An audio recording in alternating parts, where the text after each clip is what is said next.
Bendecido domingo para todos. Gracias como siempre por acompañarnos. Iglesia Mensajeros de Cristo les da una gran bienvenida. En este mes de octubre vamos a tener unos temas muy edificantes referente a la Reforma Protestante y también estamos celebrando el mes de la Biblia. Así que también veremos lo importante que es la palabra de Dios en nuestras vidas. Así que no se pierdan ni un solo domingo de nuestro tiempo para el Señor y en las predicaciones. Vamos a orar para que nos acompañen allí donde están. Padre, te agradecemos por este tiempo maravilloso. Gracias porque tú eres alto y sublime. Deleítate en este culto, en esta celebración que realizamos para la gloria y para la honra tuya. Padre, Hijo y Espíritu Santo, seas tú glorificado, seas tú honrado en este servicio, en el nombre de Cristo Jesús.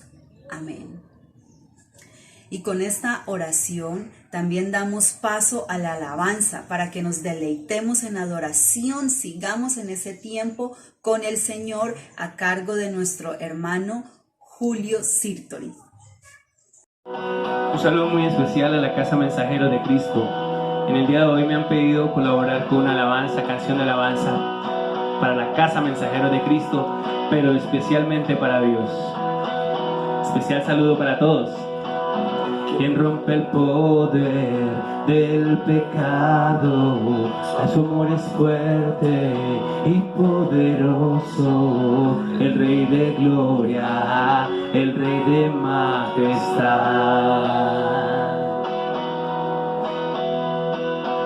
Conmueve el mundo con su estruendo y nos asombra con maravillas, el Rey de gloria, el Rey de majestad. Gracias, sublimes, perfecto en su amor, tomaste mi lugar. Cargaste tú mi cruz, tu vida diste ahí, y ahora libre soy. Jesús, te adoro por lo que fuiste en mí.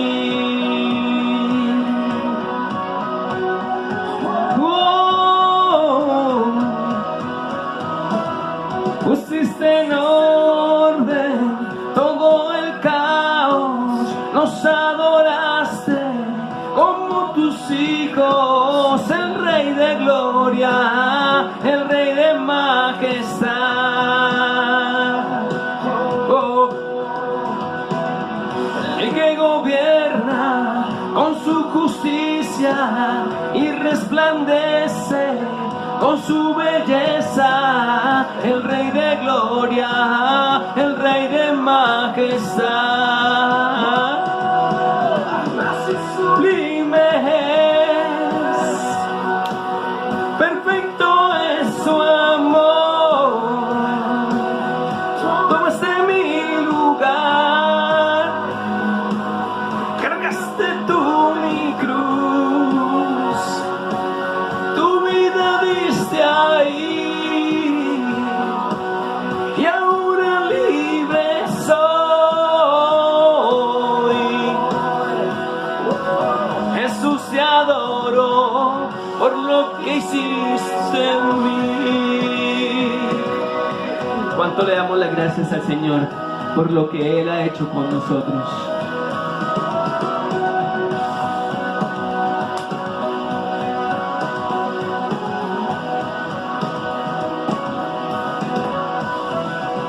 Digno es el Cordero de Dios, digno es el Rey que la muerte venció, digno es el Cordero de Dios, digno es el Rey que la muerte venció, digno es el Cordero de Dios, digno es el Rey que la muerte venció. Digno es el Cordero de Dios, digno inclino. Gracias sublimes, perfecto es su amor. Tomaste mi lugar, cargaste tú mi cruz, tu vida diste ahí, y ahora libre soy. Jesús, te adoro por lo que hiciste en mí. ¿Cuántos le damos la gracia a Dios por lo que ha hecho en nosotros? Gracias sublimes, perfecto es su amor. Tomaste mi lugar, cargaste con mi cruz, tu vida dice ahí, y ahora libre soy. Jesús, te adoro por lo que hiciste en mí. ¿Cuántos le damos la gracia al Señor? Hasta luego. Sigamos en la alabanza. Seguimos con nuestro servicio para la gloria y para la honra de nuestro grandioso Señor Todopoderoso. También queremos extender una linda invitación a que juntos le demos las gracias a Dios por la vida de aquellas personas, ya sea en su familia o amigos o compañeros, que estén de cumpleaños en este mes de octubre.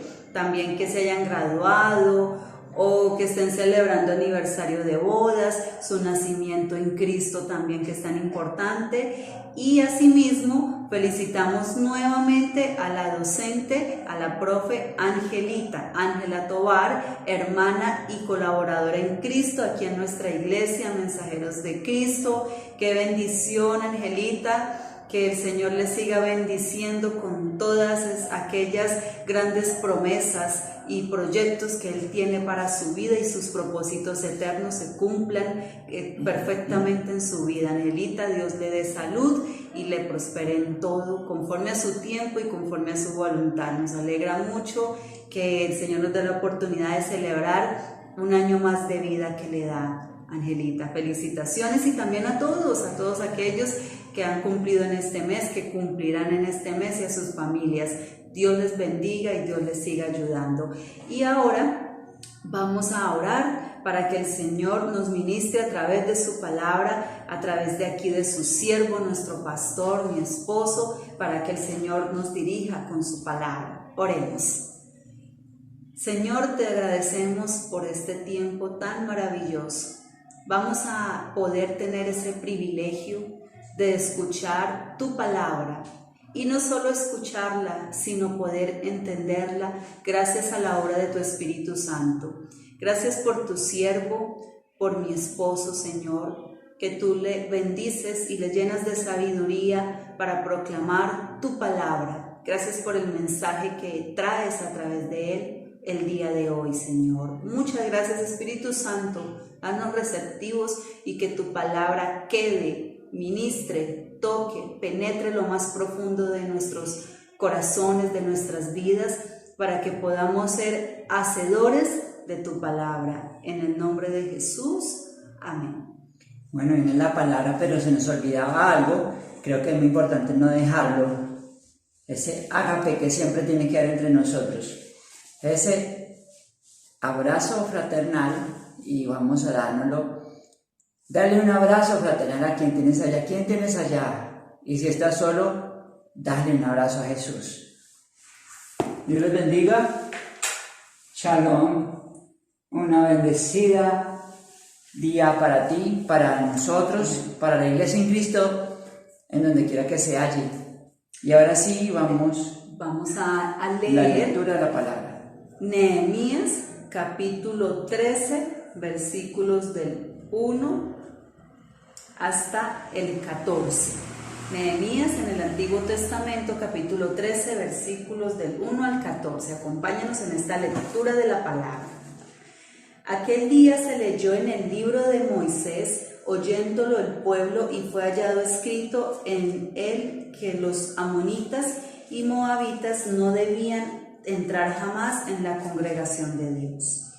Por cuanto no salieron a recibir a los hijos de Israel con pan y agua, sino que se dieron dinero a Balaam para que los maldijera, mas nuestro Dios volvió la maldición en bendición. Cuando oyeron pues la ley, separaron de Israel a todos los mezclados con extranjeros.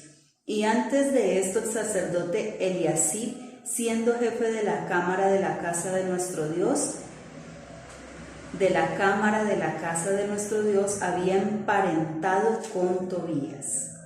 Y le había hecho una gran cámara, en la cual guardaban antes las ofrendas, el incienso, los utensilios, el diezmo del grano, del vino y del aceite. Estaba mandado a dar a los levitas, a los cantores, a los porteros y la ofrenda de los sacerdotes.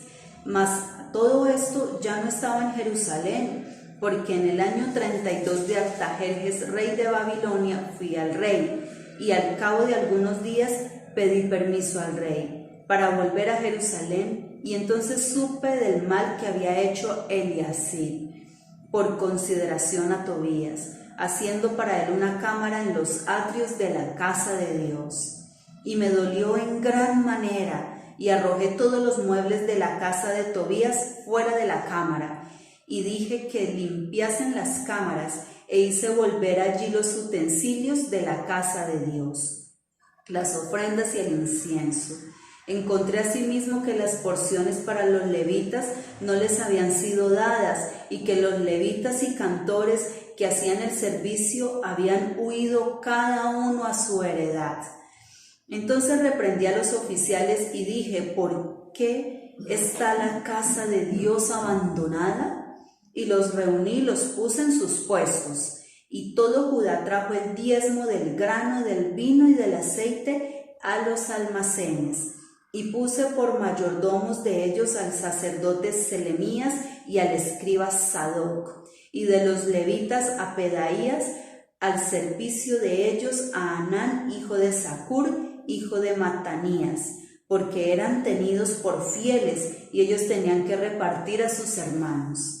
Acuérdate de mí, oh Dios, en orden a esto, y no borres mis misericordias que hice en la casa de mi Dios y en su servicio. Gloria a Dios por su palabra. Gloria a Dios. El tiempo de Nehemías, un tiempo de el templo abandonado, del templo usado para otras cosas, aparte de celebrar el culto, de la adoración, estaba sirviendo como una habitación para un hombre que no era ni siquiera del sacerdocio de Dios. Se había olvidado, se había descuidado la casa de Dios, se estaba usando en otros oficios que todo menos era para glorificar el nombre de nuestro Dios. Y además de ello también se había relajado la población porque no cumplía con dar a los levitas el alimento. La palabra de Dios estaba un poco olvidada, y vino Nehemías, es un reformador, ¿no? Un reformador de los tiempos del Antiguo Testamento, y volvió a su antiguo oficio, la casa de Dios, a su antiguo oficio. Los sacerdotes que estaban descuidados, los sacerdotes que quizás estaban relajados también.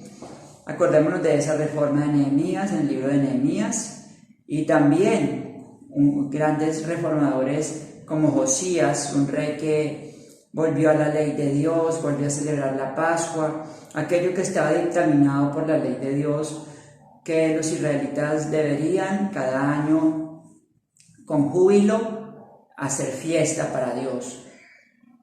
Y en el tiempo de la iglesia apostólica, de los Hechos de los Apóstoles, ustedes saben cuando Pedro a los judíos, Pablo a los gentiles, con todo su equipo de colaboradores, y a donde iban pasando, en cada ciudad del Asia, donde pudieron y donde Dios los llevó, les permitió ir, fundaron iglesia, dejaron ancianos, además formaron a estos ancianos en la palabra de Dios y lo que Cristo les había delegado enseñar.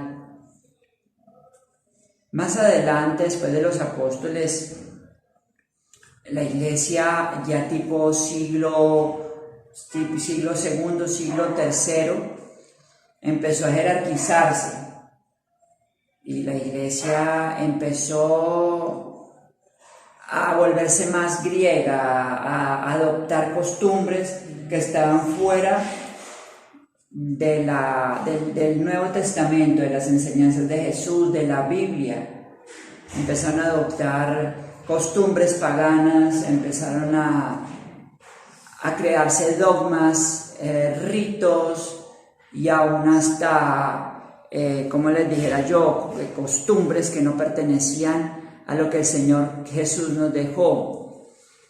Entonces vamos hoy a analizar eso. ¿De dónde empezó la Reforma? La Reforma no empezó directamente en el siglo XVI, ahí fue el estallido del polvorín, pero realmente la Reforma empezó también tipo siglo II, porque habían doctrinas falsas que llegaban a la iglesia y claro, para eso necesitaba el Nuevo Testamento empezar a formarse, empezar a hacer el canon. Ya desde muy temprano, siglo II, el canon ya estaba, el canon del Nuevo Testamento ya era conocido.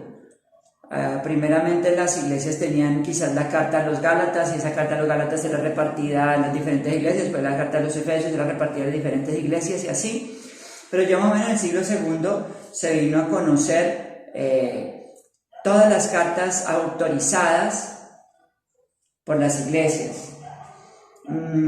¿Qué pasó allí? En el siglo, ¿cómo vamos a hacer esta pregunta? ¿Cómo se conoce que una iglesia es la que tiene a Cristo como su fundamento? Leamos Marcos 16-18. En este fundamento y en otros más está fundada la iglesia de Cristo, la iglesia de Cristo. Vamos a leerlo, Mateo 16-18, por favor. 16-18. Sí. ¿A Mateo? Que es muy mal interpretada. Uno no puede interpretar un texto basado en una doctrina en un solo texto. Mateo 16-18. Mateo 16-18 es la confesión de Pedro. No el reinado de Pedro, es la confesión de Pedro, en la cual Cristo le da una respuesta.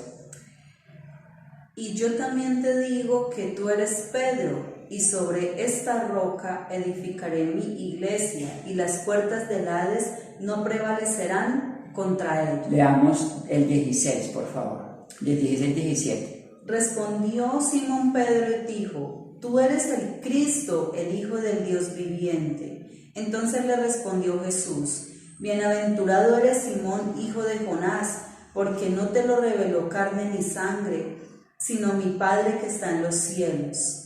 Yo también te digo que tú eres Pedro, y sobre esta roca edificaré mi iglesia, y las puertas del Hades no prevalecerán contra ella. Está clarísimo, si tú coges el contexto, no podemos sacar una doctrina de un versículo.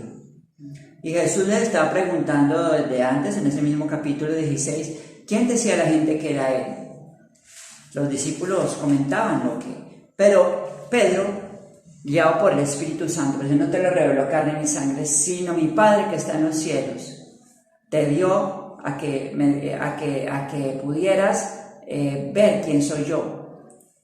Y que dijo Pedro: tú eres el Cristo, el Hijo del Dios viviente, el ungido, el enviado del Padre.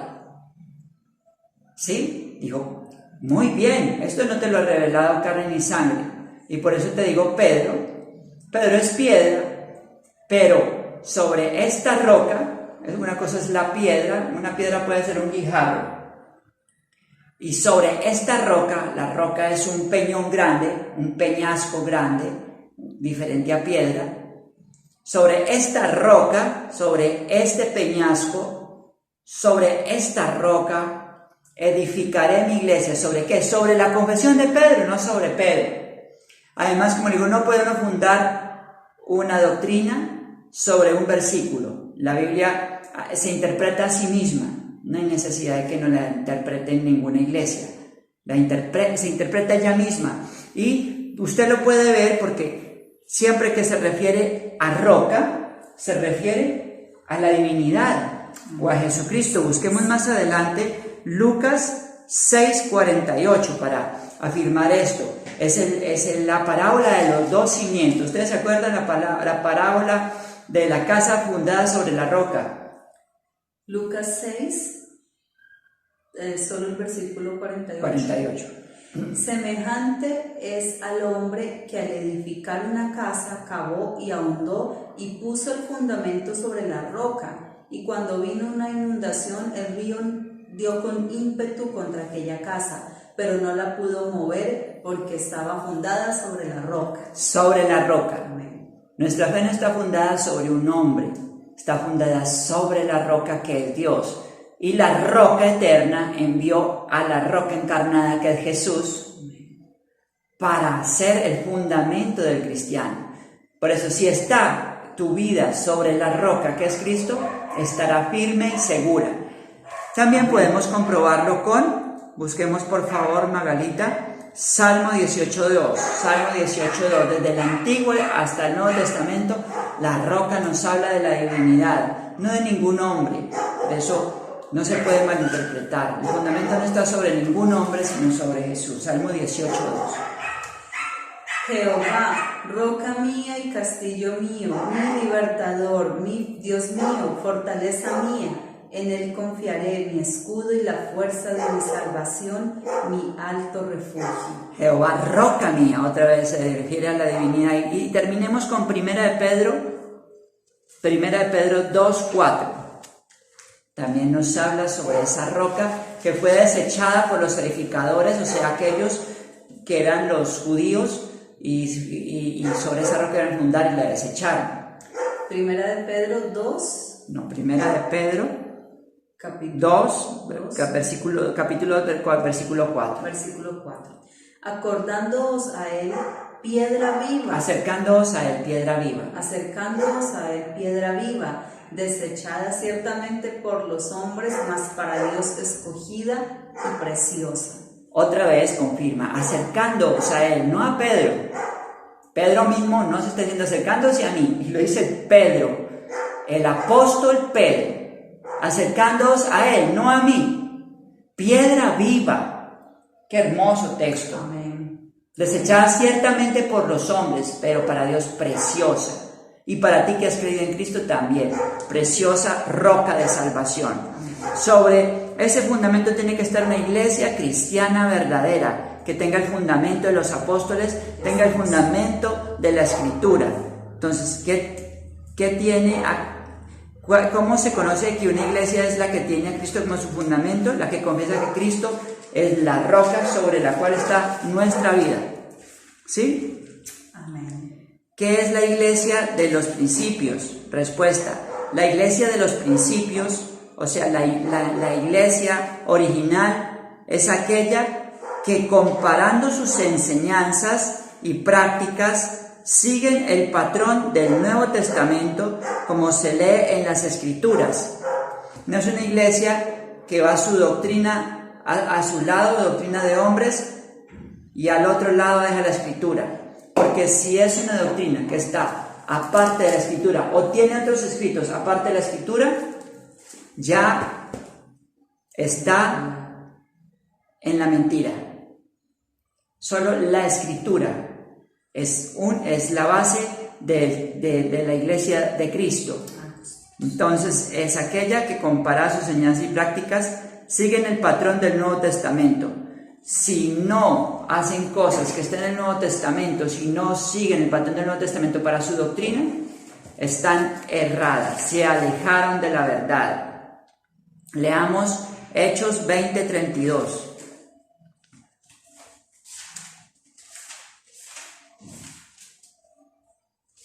Hechos capítulo 20, versículo 32. Y ahora, hermanos, os encomiendo a Dios y a la palabra de su gracia, que tiene poder para sobreedificaros y daros herencia con todos los santificados. Los encomiendo a Dios y a la palabra de su gracia. Los encomiendo a Dios y a la Sagrada Escritura, quiere decir. Gálatas 1, 8, 9 nos habla de los que quieren poner fundamentos aparte de la Sagrada Escritura. Mas si aún nosotros, o un ángel del cielo, os anunciare otro evangelio diferente del que os hemos anunciado, sea anatema. Como antes hemos dicho, también ahora lo repito: si alguno os predica diferente evangelio del que habéis recibido, sea anatema. Exacto. Este es el evangelio puro, el evangelio de los principios. No es un evangelio que se corrompió después de los apóstoles. Es un evangelio que siguió fiel a los apóstoles. Por eso, nada de adoración a María, nada de imágenes, nada de transustanciación, nada de clericalismo, de un gobierno monárquico, como decir el rey es el papa y los obispos son los príncipes. No, eso no existe en la Iglesia de Cristo. Son gobiernos no establecidos. Era un gobierno comunitario, era un gobierno, se puede decir también presbiterial de alguna forma, o un gobierno comunitario entre las mismas iglesias, cada uno, mientras que los apóstoles estaban, ellos escogían sus miembros, de entre los miembros alguno que estuviera preparado para enseñar, pero ya después cada iglesia escogía sus miembros para hacer los diferentes cargos de la iglesia, pero no jerárquicamente, todos eran igual, sino que cada uno tenía una función distinta. Eso sí que había que respetar, pues, la persona que quedaba como líder de la congregación, pero no era que fuera más, ni era el jerarca. Entonces, seguimos. Vamos a buscar 2 de Pedro 1, 16 al 21. 2 de Pedro 1, 16 al 21. Capítulo 1, versículo 16 al 21. Porque no os hemos dado a conocer el poder y la venida de nuestro Señor Jesucristo, siguiendo fábulas artificiosas, sino como habiendo visto con nuestros propios ojos su majestad. Pues cuando él recibió de Dios Padre honra y gloria, le fue enviada desde la magnífica gloria una voz que decía: Este es mi Hijo amado, en el cual tengo complacencia. Y nosotros oímos esta voz enviada del cielo cuando estábamos con él en el Monte Santo. Tenemos también la palabra profética más segura, a la cual hacéis bien en estar atentos como una antorcha que alumbra en lugar oscuro, hasta que el día esclarezca y el lucero de la mañana salga en vuestros corazones. Tenemos la palabra profética más segura. Ay, perdón, me falta el 20 y el... No, ya, tranquila. Tenemos la palabra profética más segura. Dice la palabra de Dios, lo dijo Pedro en el primer siglo. Ya no hay más que escribir, encíclicas y demás leyes dictadas por hombres. Eso no proviene de Dios. Y dice que sea anatema aquel que le agrega, le quita la palabra de Dios. Aún los que creemos que la profecía sigue existiendo, la profecía tiene que basarse en la palabra de Dios. La profecía que sirve para amonestar, para enseñar y para consolar, pero no se aparta de la palabra de Dios. Bueno, vamos a seguir. ¿Cómo sabemos si una iglesia está enseñando la doctrina correcta? ¿Usa la Biblia como único manual infalible. Si usted le dice vaya y coge el catecismo, vaya y coge la encíclica Redentorus, yo no sé qué, eso está salido de los bigotes, porque ya vimos que quedó sellada la Biblia, la palabra de Dios, ¿no? La palabra profética más segura se basa en la palabra de Dios. Y también cualquier otro libro escrito en cualquier otra religión de otro correcto, que vienen y dicen que hay otra revelación, como por ejemplo el libro del Mormón o los libros de la señora Elena de White o demás escritos que siguieron surgiendo y que querían ponerse al nivel de la palabra de Dios o inclusive más alto que la palabra de Dios. Por eso tenga cuidado. Ahí usted se da cuenta si están basados solo en la escritura. Muy bien, muchas gracias. Bueno, vamos a 2 Timoteo 3, 15, 16 antes de empezar el tema, pero era un repaso importante de por qué tenemos que basarnos en la palabra de Dios y por eso la reforma se tuvo que nacer. El Espíritu Santo la hizo nacer. 2 Timoteo 3, 15, 16. Podemos leer, por favor. 2 Timoteo, la tenía en otra. Muchas gracias, amigos, por estar acompañándonos y por estar acá en este momento con nosotros. Damos gloria y honra a Dios. Nos perdonan la bulla de atrás, no es nuestra culpa, son perros de acá de la comunidad que desesperadamente ladran, pero nosotros hacemos el trabajo de Dios a pesar de todo. Vamos a leerlo, y dice la palabra de Dios. Toda la escritura es inspirada por Dios y útil para enseñar, para redarguir, para corregir, para instruir en justicia, a fin de que el hombre de Dios sea perfecto, enteramente preparado para toda buena obra. Ahí está, la escritura es la base de una iglesia verdadera, ya está escrita para aconsejar, para guiar, para orientar, para exhortar, para enseñar.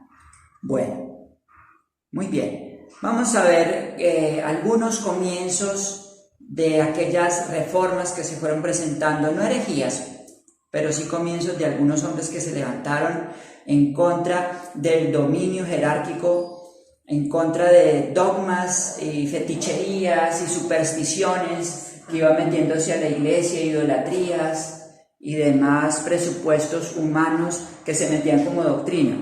Entre ellos empecemos, y aunque hoy uno no lo considere, se puede decir que los valdenses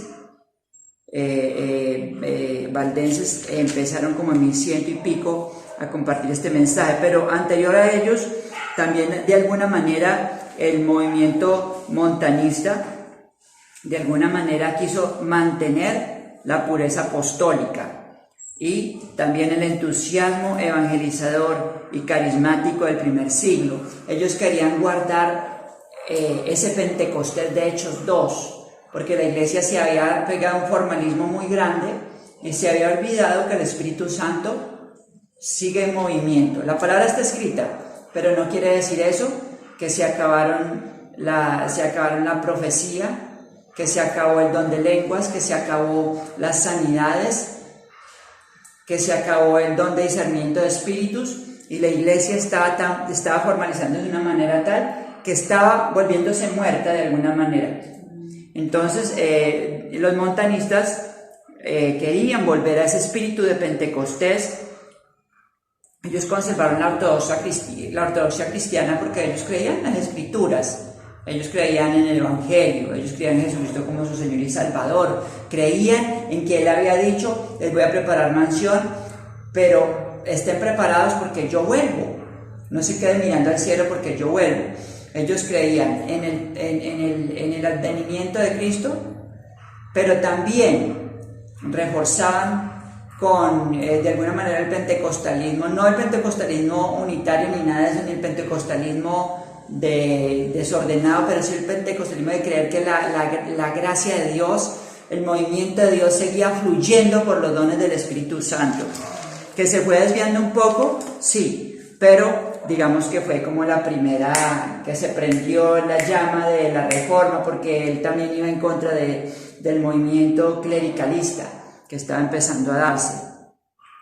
Entonces después vienen los valdenses, más o menos en el 1100 algo.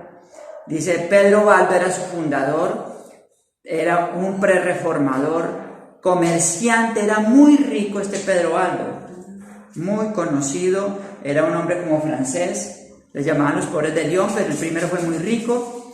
Al escuchar un mensaje del Evangelio, que le preguntó a un teólogo qué debía hacer, porque fue interesante por el Evangelio, dijo, venda sus propiedades y siga a Cristo.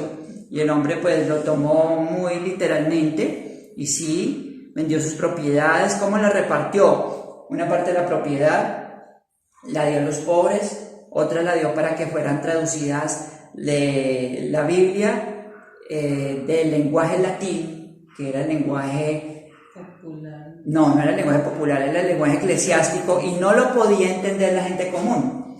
Bla, bla, bla, bla, bla. Y uno, ¿pero qué me dijo? No, esa no es la voluntad de Dios.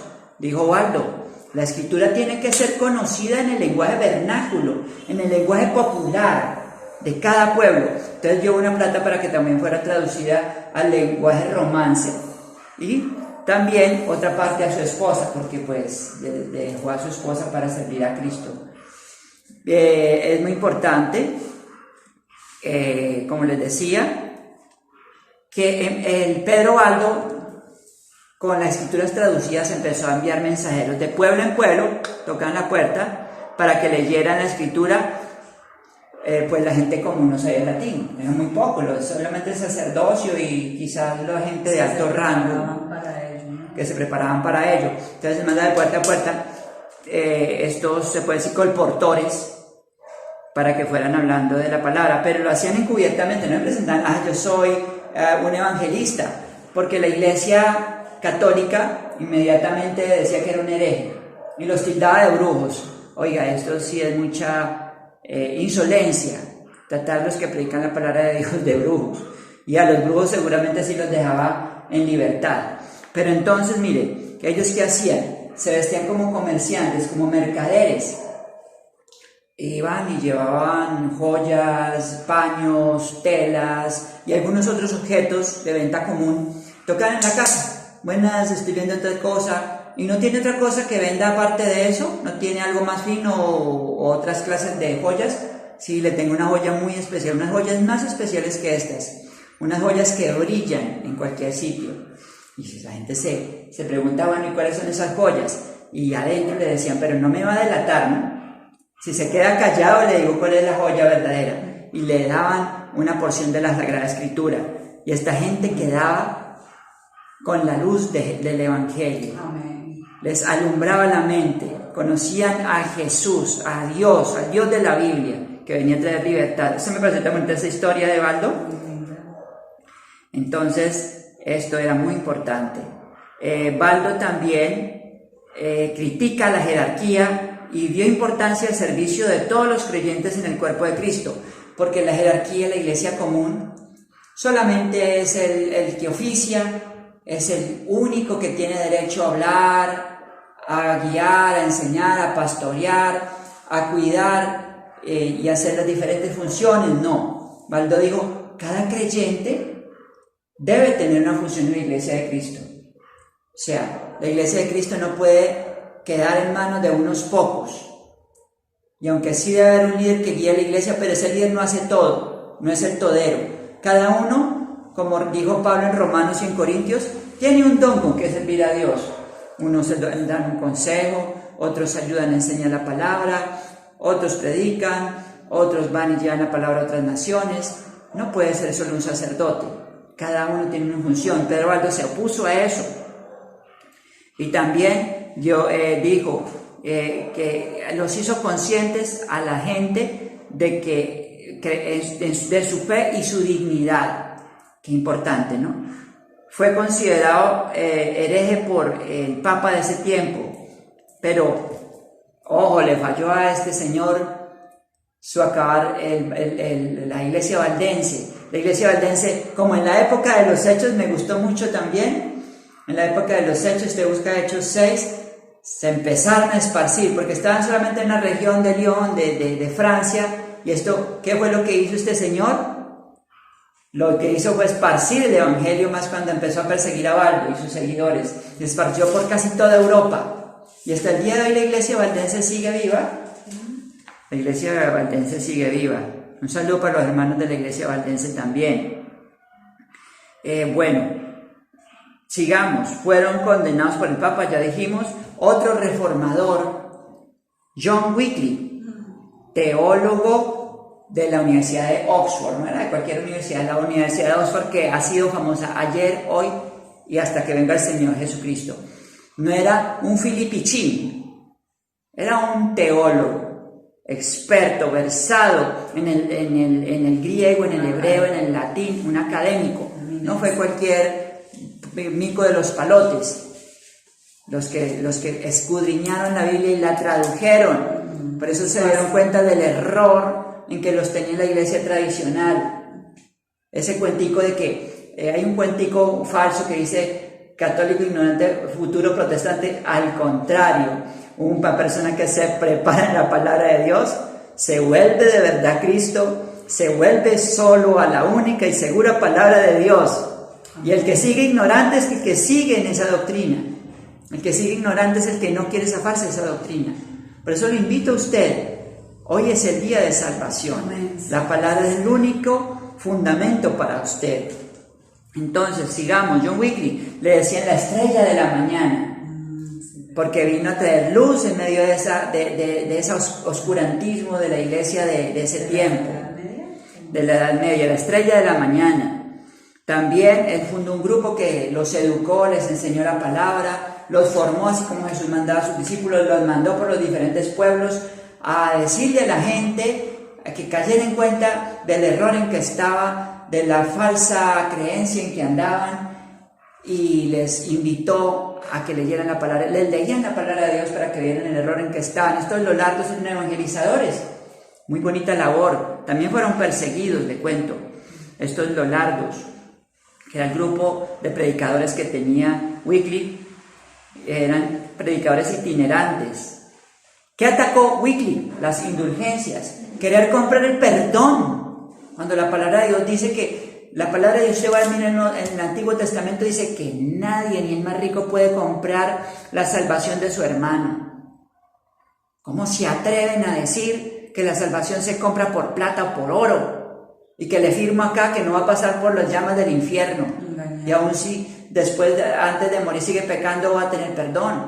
¿Por qué? Porque están en la ignorancia de la palabra de Dios. Sí, la ignorancia de saber que el único que perdona pecado es Jesucristo y el arrepentimiento. Y que eso se convirtió en un lucro. Pues claro, eso era un lucro. Un lucro, por eso usted ve el imperio de esa iglesia del Vaticano, el imperio. Y por eso sigue metida en las políticas del mundo, porque ella le presta a otros países. Cuando Cristo llamó a la solidaridad, a la humildad, a la sencillez. ¿Qué era este hombre? Entonces, este hombre, Wycliffe, atacó las indulgencias, recuperación de la espiritualidad que estaba muerta, ¿sí? Quería volver a la escritura, a que las riquezas eclesiásticas fueran repartidas, porque se estaban llenando de dinero, intereses económicos. Solamente buscaba la iglesia de aquel entonces, la iglesia tradicional. Dios mueve, hace estos movimientos para que la palabra de Dios vuelva y resurja, porque estaba escondida y el que la leía era un hereje y eran perseguidos.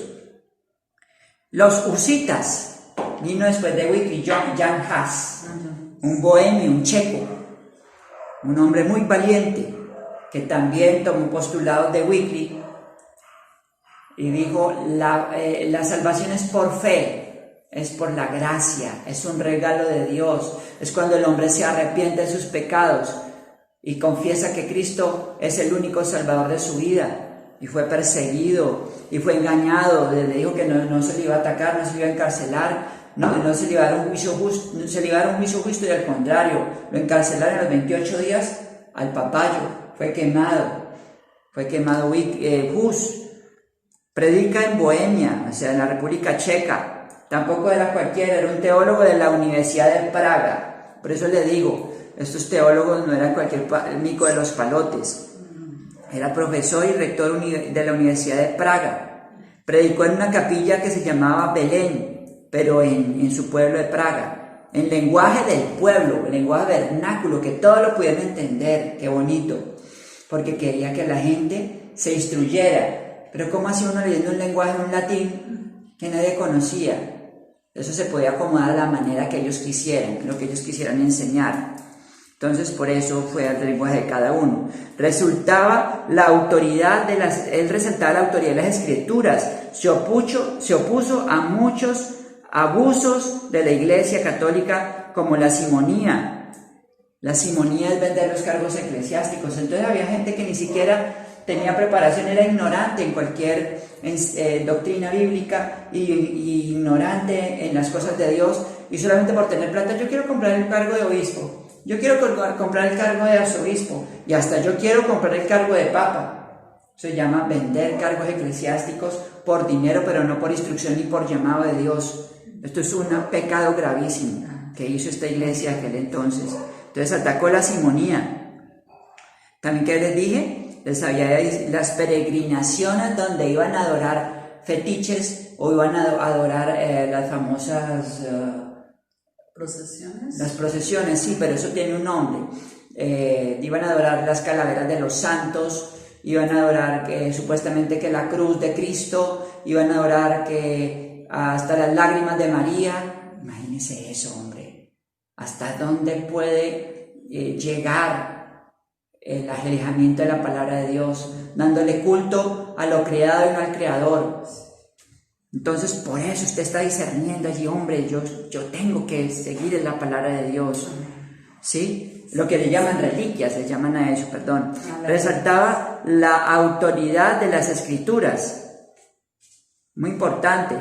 Se opuso a muchos abusos de la iglesia, bueno, como ya les dije, fue condenado y quemado en el concilio de Constanza en 1415, traicionado porque ni siquiera se le escuchó. Pero él dijo cuando estaba quemado, prefiero morir por la verdad de Cristo. Él sabía dónde iba. Bueno, muy bien. Vamos en este momento, después seguimos con la segunda tanda, ya empiezan los reformadores como tal. Vamos en este momento a hacer un repaso, cosas que impulsaron la prerreforma también y la reforma. Alejamiento de la enseñanza bíblica, se enseñaban doctrinas de hombres, se traían a costumbres paganas, se combinaban doctrinas paganas con doctrina cristiana. Entonces por eso empezó la gente a decir, hombre, ¿qué es lo que está pasando acá? Esto no es según la palabra de Dios. Se estaba imponiendo dogmas no propios de la fe y de la práctica apostólica de la Biblia. Dogmas, como por ejemplo decir que María es la Madre de Dios, cuando Dios no tiene principio ni fin. Y muchas otras cosas como la adoración y veneración a santos. Las supersticiones prácticas, llevar camándulas, camándulas y pulseras con imágenes, decir que eso lo protege, que cuando uno muere eso va más, con esa cosa puesta, ese fetiche puesto, eso lo va a pasar al más allá. Esas son costumbres egipcias que le ponían a los egipcios todos esos fetiches y decían que con eso les ayudaba a pasar, que el Dios de allá les ayudaba a pasar al otro lado, a la eternidad. O sea, son cosas que uno se da cuenta que gracias a Dios volvió a la luz de la palabra de Dios. ¿Qué más también? La simonía, la compra de cargos eclesiásticos. ¿Qué hizo Pedro cuando Simón el mago fue a comprar el don del Espíritu Santo? Lo condenó, le dijo, muérete tu plata con lo que estás pidiendo, muérete tú y tu plata. ¿Cómo es que vas a comprar el Espíritu Santo? ¿Cómo es que vas a comprar un cargo acá? Eso es estarnos ciego. Por eso cuando uno ve la palabra de Dios dice, oh Dios mío, ¿yo en qué error estaba? Y gracias a Dios volvió a iluminar la palabra de Dios. También que la intervención en las políticas de las naciones. Esta iglesia quería intervenir, quitar reyes, poner reyes, porque decía que él era el delegado de Dios. Imagínense, porque tenían intereses políticos, económicos, veneración de reliquias, todo esto. La pluma del arcángel Miguel, la pluma del arcángel Miguel, que le cayó seguro volando. O sea, son cosas que realmente esos son cuentos. Yo no sé la gente cómo come esos cuentos, por lo mismo que le falta la palabra de Dios. Pedazos de la cruz, etcétera. Decadencia e inmoralidad del clero. El clero lo encontraban muchos sacerdotes en los prostíbulos o en relaciones incestuosas, o también los encontraban los encontraban con otros hombres, porque nunca fue dejada la iglesia de Dios que el hombre de Dios, el que sirve a Dios, sirva solo. Dice que esto está en la palabra de Dios para que lo aclaremos. Primera de Timoteo, capítulo 3, podemos leer, ustedes allá en su casa, desde el versículo 1 hasta, mejor dicho, Primera de Timoteo, todo el capítulo 3, vamos a especificar el versículo que dice mi esposo, pero para que ustedes lo lean completo allá en su casa. Dice Primera de Timoteo, capítulo 3, versículo 1 y 2. Palabra fiel, si alguno anhela obispado, buena obra desea. Pero es necesario que el obispo sea irreprensible, marido de una sola mujer, sobrio, prudente, decoroso, hospedador, apto para enseñar, no dado al vino, no pendenciero, no codicioso de ganancias deshonestas, sino amable, apacible, no avaro. Y después dice también, porque si no sabe manejar su propia casa, ¿cómo va a manejar la iglesia de Dios? La primera prueba es manejar la casa, su hogar, a ver cómo maneja la iglesia de Dios. Ahí está la palabra de Dios. Y entonces empezó el papado a decir, ya el clero no se puede casar. Ojo, error nefasto. Decadencia y moralidad del clero, como dijimos, indulgencias, ventas de perdón. Esto fue atacado también por la iglesia, verdadera iglesia cristiana. ¿Cómo es que iban a vender el perdón? Bueno, mis hermanos, seguimos con este tema. Dentro de 8 días va a estar muy bueno y los últimos 2 vamos a estudiar la importancia de la palabra de Dios, cómo surgió la palabra de Dios, quién la escribió. Va a estar magnífico. Compartamos este mensaje con otros. Dice la palabra de Dios, es lámpara a mis pies. Tu palabra es una lámpara a mis pies y una luz que alumbra mi ser. Tu palabra es una lámpara a mis pies y una luz que alumbra mi ser. Señor Dios Todopoderoso, gracias por dejarnos esta escritura. Fue cerrada, Señor, y sellada, pero fue dada para conocer a los hombres, Señor. No hay profecía más perfecta, ni más inspirada, ni más confiable que ella, Señor. Y una iglesia cristiana sana no tiene otro libro ni otro dogma aparte de la palabra de Dios. Gracias por tu palabra, tu escritura. Sigue viva en medio de la persecución, en medio que trataron de esconderla al pueblo. Pero tú levantaste hombres valientes para que esta palabra fuera escrita de nuevo. Gracias, Señor, porque tú eres bueno. Gracias por tu palabra. Gracias, Señor, llévanos con bien a casa, y gracias por el alimento espiritual que hemos tomado hoy. Gracias porque como Nehemías, como Josías, se hicieron reformas y se volvió a la pureza de la iglesia antigua basada en el Evangelio. Gracias, bendito Rey. Tu bendición regálanosla, dánosla para esta semana. Te amamos y te bendecimos, precioso Rey, en el nombre de Jesús. Amén. Mis amados, Dios los bendiga. Ha sido un placer estar con ustedes desde cualquier lugar del mundo. Aquí estamos para servirles. Bendiciones. Dios los bendiga. Buenas tardes, queridos amigos de nuestra familia Mensajeros de Cristo. Estos son nuestros anuncios.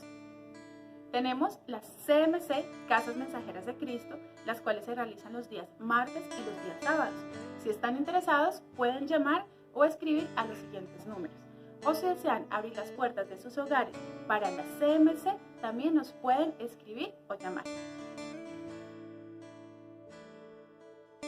Visita nuestras páginas en YouTube Mensajeros de Cristo Comunidad y en Facebook Mensajeros de Cristo Ibagué. tenemos de lunes a viernes nuestros devocionales Fe en Acción. Hermosas reflexiones para dar. Esto se realiza vía WhatsApp. A través de la plataforma YouTube tenemos nuestro programa Clips de Curiosidades Bíblicas, el cual lo pueden encontrar en nuestra página de YouTube Mensajeros de Cristo con Vida. Jueves y viernes tenemos nuestros cultos por YouTube. Para sus diezmos, ofrendas y primicias nos pueden escribir también o llamarnos al siguiente número. Recordemos que estas ofrendas y diezmos son para incrementar la obra de nuestro Dios. Y por último, nuestra CMC infantil, la cual se realizará los días sábados a través de la plataforma Zoom o Meet.